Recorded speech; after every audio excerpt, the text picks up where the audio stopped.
بسم الله الرحمن الرحيم. مشاهدينا الكرام متابعينا أينما كنتم، السلام عليكم ورحمة الله وبركاته. أسعد الله مساكم بكل خير ومسرات. شعبان رايح مرة على خير، يعني ما أبغى يحصلنا، لكن يلا ما يخالف. حياكم الله مشاهدينا الكرام في هذه التغطية من محافظة شقرة. عودناكم دائما نتواجد معكم في هذه المحافظة وأيضا في هذا المهرجان في السياحي شقرة الثامن. اليوم يمكن تتغير هذه التغطية في قرية شعبية وهي تحتضن هذا المهرجان. القرية ما شاء الله يعني فيها بيوت قديمة وتاريخ. بإذن الله سوف نحاول نغطي هذه البيوت القديمة والأشياء القديمة الموجودة في هذه القرية. لكن بداية اسمحوا لي نرحب بالأستاذ عبد الله بن ناصر المجيول، وهو رئيس اللجنة التراثية بمحافظة شقرة. حياك الله أبو معاذ وشكرا على استجابتك معنا. الله يحييكم. وبالحق هذه القرية تفخر بكم وبقناتكم والأماكن، وكذلك سياحي شقرة دائما تحتضنه هذه القرية، وهي من أجمل الفعاليات التي تحتضنها هذه البلدة، فشكرا لكم ولتغطيتكم. يعطيك العافية أبو معاذ. يعني ما شاء الله القرية ومعلومات القرية ما شاء الله قرية ثرية بما تقتني من بيوت وأشياء وتاريخ. في البداية قبل ما ندخل طبعا البوابة، يعني لو تعطينا فكرة عن البوابة وأيضا السور. نحن الآن نقع في جنوب شقرة القديمة، وكما تلاحظون السور هذا لا يعلم تاريخ بنائه، ولكنه جدد عام 1318 بان حصار بن رشيد لشقرة. وكان شقرة في السور هذا عدة مقاصير، يعني أبراج حربية، وكل برج كانت مكلفة به عائلة من العوائل. فالبرج اللي نراه الآن هذا الكبير كان فيه جد الشيخ عبد الله بن سليمان المنيع، وتوفي رحمه الله في هذا البرج، وذلك عام 1321 هجري. كذلك لو نرى المقاصير والأبراج الأخرى هذه مخصصة لعائلة السليمي، وكذلك البرج الآخر كان يشرف عليه عائلة الجاسر، فكان كل عائلة تشرف على برج من أبراج السور، بحيث أن يكون قريب لأملاكهم لمزارعهم، فيهتمون به ويتحمسون للدفاع عن هذا البرج وعن هذا الجزء من السور. أما البوابة هذه فهي كانت قديما، البوابة هذه كانت قديما ليست بهذا الحجم، وإنما فتحت وسميت نقبة القرائن، وذلك لأن الذي يريد أن يتجه للقرائن ليس له طريق إلا من هنا، فوضع نقب أو ثقب في السور فسمي بهذا الاسم. ولكن مع تطور البلد واستحداث هذا الشارع وسعت البوابة. كذلك كان قديما السيارات لا تدخل البلد، فكانوا لضيق الشوارع فكان يسمى هذا المكان موافى الحاج، ففيه يستقبلون الحجاج هنا، وكذلك يودعون الحجاج من هذا المكان لأنه هو أقرب نقطة للانطلاق من خارج البلد. نعم، هذا يسمى موافى الحاج. ما داخل السور هو المزارع ابتداء، ثم سور آخر على البيوت. طيب أجل خلينا ندخل داخل أبو معاذ ونتجول نحن والسادة المشاهدين داخل هذه القرية التراثية اللي يعني تاريخها كبير جدا. وما شاء الله يعني شوف أبو معاذ يعني مجهز لنا مجموعة من المعلومات عن هذه القرية. يعني أيضا نحن في قناة الأماكن حريصين على أن تكون تغطيتنا لكل يعني شقرة بتراثها بتاريخها بالأشياء المميزة فيها. تفضل أبو معاذ. الآن نحن ندخل مع البوابة لنقبة القرائن، وهالمنطقة هذه تسمى مزارع الحميدية كعموم، وكل حائط له مسمى خاص.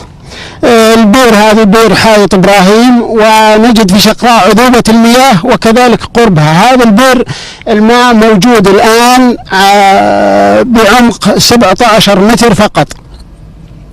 كذلك نجد هناك بير وسنصل إليها الآن، بير اسمها بير الحميدية وتسمى بير أم عينين أو جليب أم عينين، لأنها في أسفل البير لها عينين وكذلك لها منحتين، يعني أنها عبارة عن بيرين في بئر واحد، بحيث أنه يسمى عليها من الطرفين، من الجهة الشمالية والجهة الجنوبية.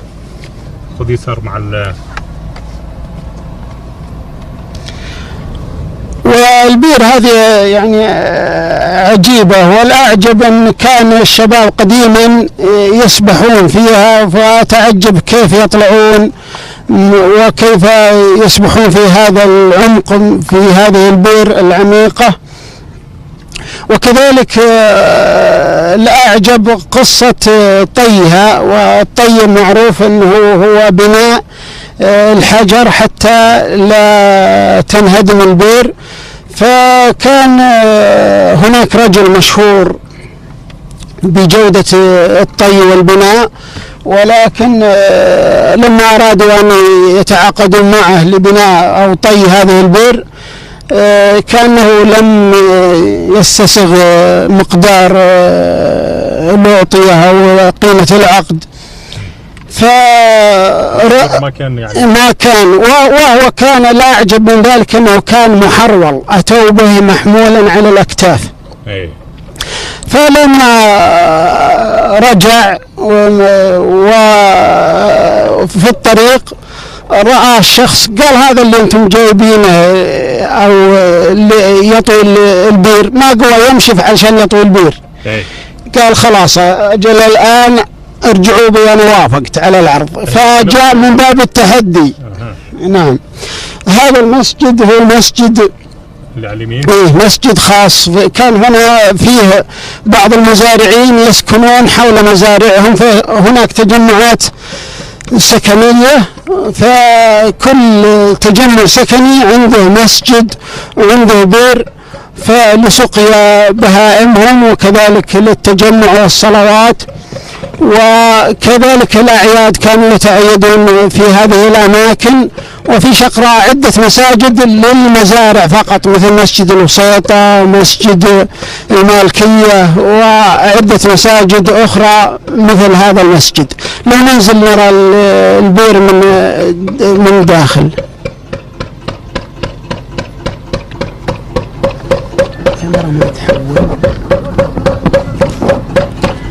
ما شاء الله الصوت هذا مميز، يعني له تاريخ الصوت هذا. هذه ماكينة بلاك ستون كانت يا رجال يلا. هذا يسمونه المبرد. شلون؟ ترى بعد معنا مؤرخ ثاني يعني. شو يا محمد؟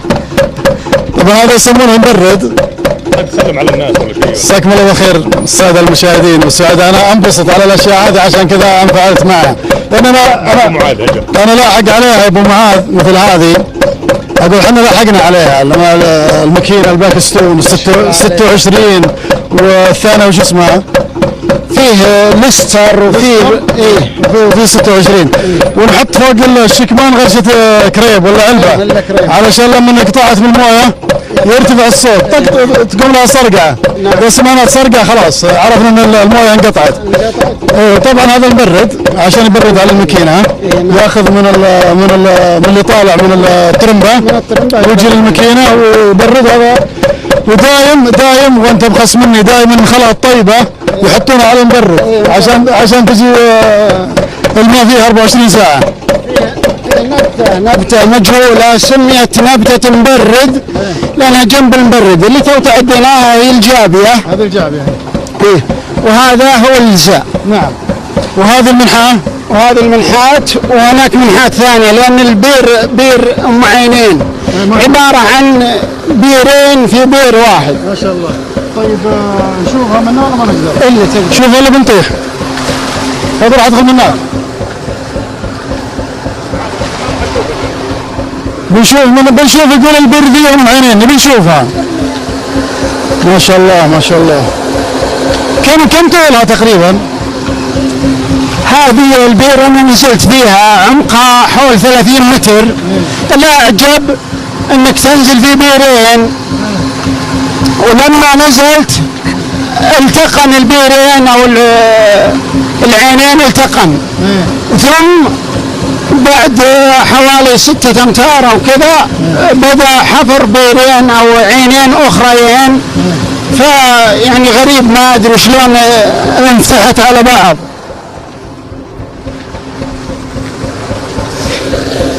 الحصاة هذه تسمى العروسة، وهذه علشان اللي يتعدى للجليب ما يعطى ما يسخى الماء،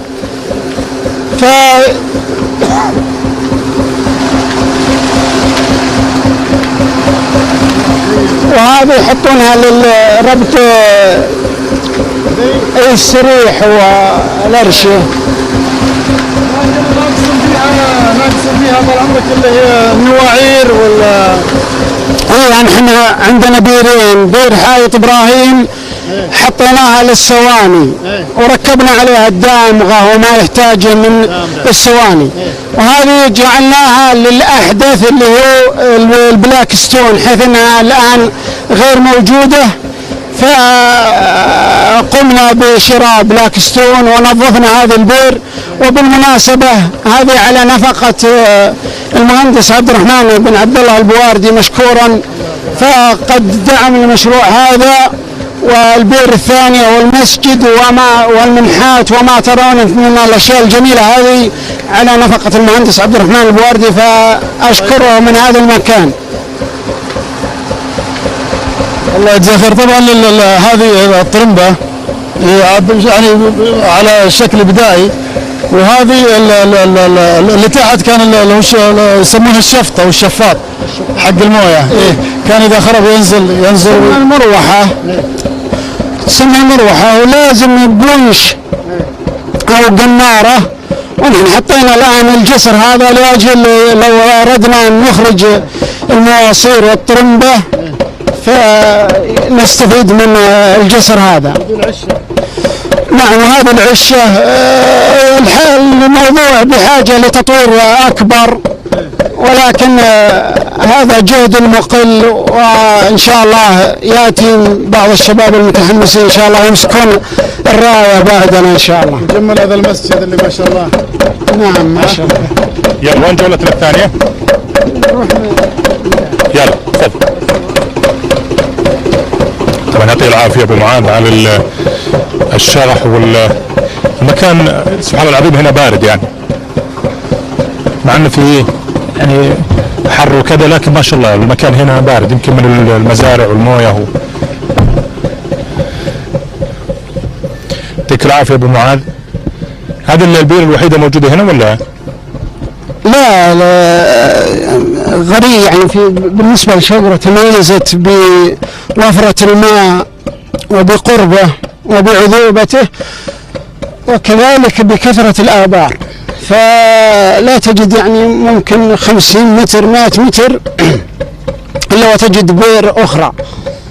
يعني في نهاية المنحات هذه عندما نضبت البير هذه وأرادوا أن يحفرونها نعم على اليسار، فقاموا بحفر بئر كامل لأجل أنها البئر هذه رئيسية فلا يمكن تغطية احتياجهم من الماء إلا بحفر بئر أخرى.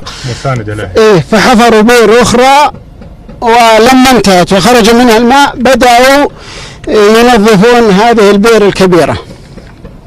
ونرى على اليسار على اليمين بيوت أهل المزارع، ونعم كل حائط لعائلة، وتجد أنهم يتجمعون في أماكن تجمعات زراعية بحيث يعني يأمنون على أنفسهم، وكذلك يكون قريبين من بعض.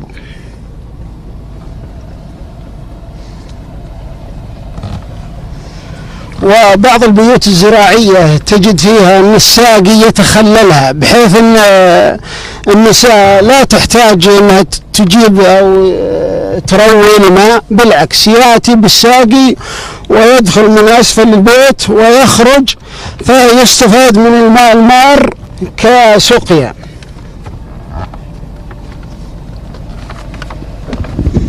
نعم مشاهدينا الكرام، لازلنا معكم من خلال هذه التغطية الحية والمباشرة، وأيضا من خلال هذه الجولة، وأيضا في هذه القرية الشعبية، وأيضا شاهدنا البئر قبل قليل وشرح أبو معاذ على هذه البئر. طبعا نعتذر إذا كان فيه يعني رداء في الصورة في بعض المواقع، ولكن يعني الكاميرا متجولة داخل هذه القرية المميزة، وأيضا هذه القرية التاريخية اللي إن شاء الله راح نتعرف على تاريخها، وسوف نعرف إن شاء الله تاريخ هذه القرية من خلال جولتنا في هذه القرية، أيضا مع أخونا أبو معاذ اللي نقول يعطيه العافية على حضوره معنا، وأيضا تزويدنا بمثل هذه المعلومات.